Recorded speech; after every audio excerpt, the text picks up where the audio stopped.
शुक्रवार व्रत की विधि। शुक्रवार व्रत शुक्र ग्रह द्वारा उत्पन्न कष्टों के निवारण हेतु किया जाता है। यह ग्रह सुंदरता, काम, तेज, समृद्धि एवं सौभाग्य को नियंत्रित करता है। यह व्रत किसी भी शुक्रवार से प्रारंभ किया जा सकता है, लेकिन उन दिनों शुक्र उदित ही हो, अस्त न होना चाहिए। इस व्रत के लिए शुक्रवार के दिन ब्रह्म मुहूर्त में शैया त्याग दें।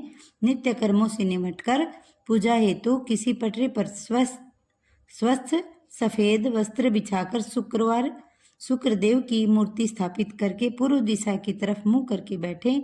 पूजा में सफेद रंग की वस्तुएं जैसे सफेद पुष्प एवं भोग के लिए खीर, मावे का मिष्ठान तथा पतासे का प्रयोग करें। इस व्रत में किसी कठिन नियम का पालन करने की आवश्यकता नहीं है, मात्र एक ही समय भोजन करके व्रत खोल लिया जाता है।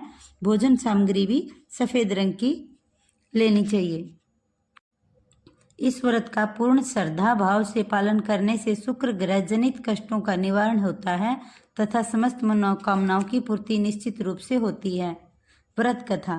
प्राचीन समय की बात है। एक नगर में कायस्थ ब्राह्मण और वैश्य जाति के 3 लड़कों में परस्पर गहरी मित्रता थी। उन तीनों का विवाह हो गया। ब्राह्मण और कायस्थ के लड़कों का गोना भी हो गया था, परंतु वैश्य के पुत्र का गोना नहीं हुआ था।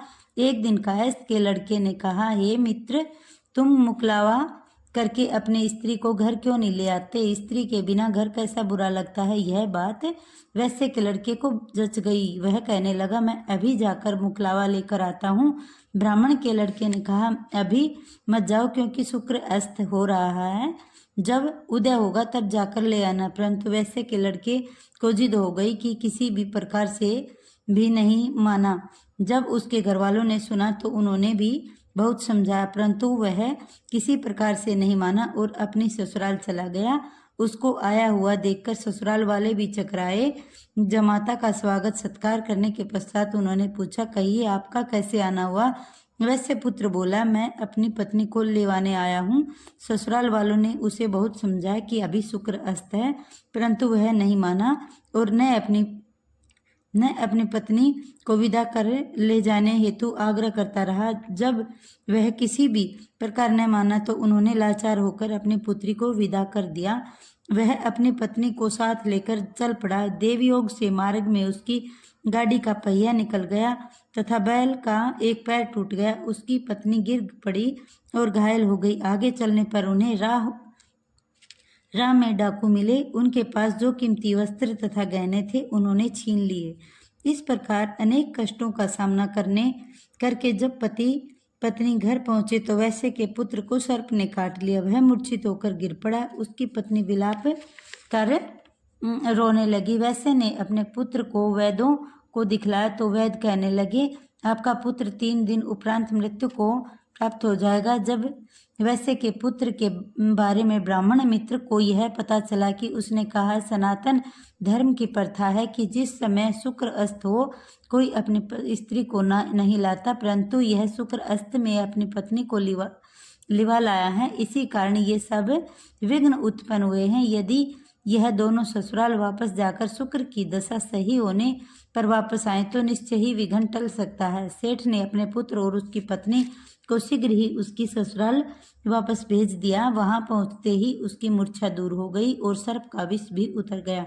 अपने दामाद को स्वस्थ देखकर ससुराल वाले अत्यंत प्रसन्न हुए।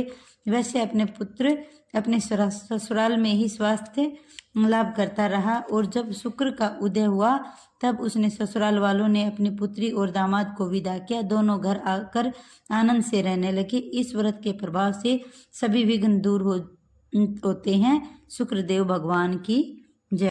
श्री शुक्रदेव की आरती। हे शुक्र बली, मेरी नाव फंसी, जरा बल्ली कृपा की लगा देना। मुझे रोग शोक ने घेर लिया, मेरे ताप को नाथ मिटा देना। मैं पीड़ित आपके कोप से हूँ, कृपा अभिलाषी हृदय से हूँ। मुझसे क्या विमुख हो शुक्रदेव, मेरे अवगुण प्रभु क्षमा करना। दुर्लभ हूँ, गरीब हूँ, दीन हूँ, मैं निज कर्म फल क्रिया गति क्षीण हूँ। शुक्रदेव तुम्हारे अधीन हूँ मैं, मेरी बिगड़ी प्रभु बना देना। बल दे के मुझे निर्भय कर दो, यश शक्ति मेरी अक्षय कर दो। मेरे जीवन को सुखमय कर दो, मेरे सारे कष्ट मिटा देना। करुणा निधि आपका नाम भी है, शरणागत यह दास भी है, सबसे बड़ा यह काम भी है, प्रभु दया को दिखा देना। हे शुक्र बलि मेरी नाव फंसी, जरा बल्ली कृपा की लगा देना। मुझे रोग शोक ने घेर लिया, मेरे ताप को नाथ मिटा देना। शुक्रदेव भगवान की जय।